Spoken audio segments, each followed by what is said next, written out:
Hi everyone, welcome back to Kavitha sugar and spice. ഇന്നത്തെ recipe എൻ്റെ മോളുടെ വകയാണ്. അപ്പോൾ കാര്യങ്ങളൊക്കെ അവൾ പറയും. ഹായ് എവ്രിവൺ, എൻ്റെ പേര് അമല. ഇന്ന് നമ്മളൊരു Cajun ചിക്കൻ ആണ് ഉണ്ടാക്കാൻ പോകുന്നത്. So let's get started. നമ്മൾ ചിക്കൻ മാരിനേറ്റ് ചെയ്യാനുള്ള മിക്സ്ചർ ഉണ്ടാക്കാൻ പോവാണ്. ആദ്യം add 2 to 3 tablespoons paprika, 1 teaspoon Kashmiri chili, 1 teaspoon chili powder, 1 teaspoon cayenne pepper. നമ്മൾ ഇതെല്ലാം ഒരു വലിയൊരു ഡിഷിലേക്കാണ് ആഡ് ചെയ്യാൻ പോകുന്നത്. സോ നമുക്ക് നമ്മുടെ ചിക്കൻ ഇതിലേക്ക് ഇടാം. അത് കഴിഞ്ഞാൽ നമ്മൾ 1 tablespoon garlic powder. ഈ ഇൻഗ്രീഡിയൻസ് ഒരു പെർട്ടിക്കുലർ ഓർഡറിൽ ഇടണമെന്നൊന്നുമില്ല. ഇനി നമ്മൾ 1 tablespoon onion powder ആണ് ഇടാൻ പോകുന്നത്. And also 1/2 teaspoon black pepper. ഇതും എത്ര വേണമെച്ചാൽ ഇടാം. എനിക്ക് 1/2 teaspoon ആവശ്യമുണ്ടായിരുന്നുള്ളൂ. And then salt to taste. ഞാൻ സ്റ്റാർട്ട് ഓഫ് ചെയ്യാൻ ഒരു 1/2 teaspoon ആണ് ഇട്ടത്. അത് കഴിഞ്ഞാൽ ഈ ഇൻഗ്രീഡിയൻസ് എല്ലാം മിക്സ് ചെയ്യാൻ നല്ലോണം. മിക്സ് ചെയ്ത് കഴിഞ്ഞാൽ ഞാൻ ടേസ്റ്റ് ചെയ്ത് നോക്കി. ടേസ്റ്റ് ചെയ്തപ്പോൾ കുറച്ചും കൂടി ഉപ്പ് ആവശ്യമുണ്ടെന്ന് വിചാരിച്ചിട്ട് ഞാൻ ഇനിയും ഉപ്പ് ഇട്ടു. പിന്നെയും ഞാൻ മിക്സ് ചെയ്തു.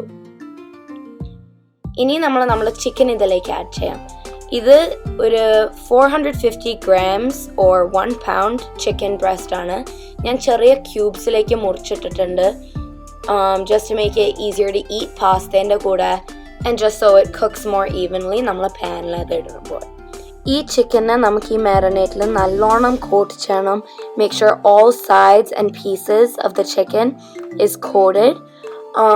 ഈ പാനിൻ്റെ ബോട്ടമിൽ കാണാൻ സ്റ്റിൽ കുറച്ച് പൊടിയുള്ളത്. അപ്പോൾ ഞാൻ ആ പൊടി ബോട്ടം എടുത്തിട്ട് മേലോട്ടേക്ക് വെച്ചിട്ട് ഇതിൻ്റെ മേത്ത് സ്പ്രിങ്കിൾ ചെയ്യാം.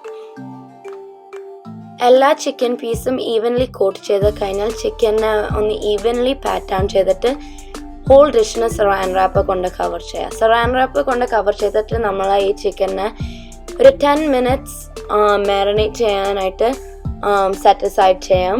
ആ സമയം കൊണ്ട് ഞാൻ എൻ്റെ പാസ്തയും ഹോം മെയ്ഡ് ആൽഫ്രെഡോ സോസും ഉണ്ടാക്കി ഇതിൻ്റെ കൂടെ കഴിക്കാൻ. അതിൻ്റെ recipe will be linked down below. ഇനി നമ്മളുടെ പാന് ഒരു മീഡിയം ഹീറ്റിൽ വെച്ചിട്ട് കുറച്ച് കനോള ഓയിൽ, വെജിറ്റബിൾ ഓയിൽ, എന്ത് ഓയിൽ ആണെച്ചാൽ വേണമെങ്കിൽ കോക്കനട്ട് ഓയിൽ വെച്ചിട്ട് ചൂടാക്കാം.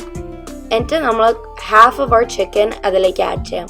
പാനിന് ഓവർ ക്രൗഡ് ചെയ്യണ്ട, ബിക്കോസ് ഇത് ഇൻഡിവിജ്വലായിട്ട് ഈച്ച് പീസിന് ഫ്ലിപ്പ് ചെയ്യേണ്ടി വരും. നമുക്ക് കാണാമല്ലോ ഈ ചിക്കൻ കുറച്ച് സ്റ്റിക്ക് ചെയ്യുന്നുണ്ട് പാനിലേക്ക്, ഈവൻ ദോ നമ്മൾ എണ്ണ ആഡ് ചെയ്തിട്ട്. സോ ഞാൻ കുറച്ചും കൂടി എണ്ണ ആഡ് ചെയ്തിട്ടുണ്ട്. ഈ റെസിപ്പീന് ഞാൻ കനോള ഓയിലാണ് യൂസ് ചെയ്യുന്നത്.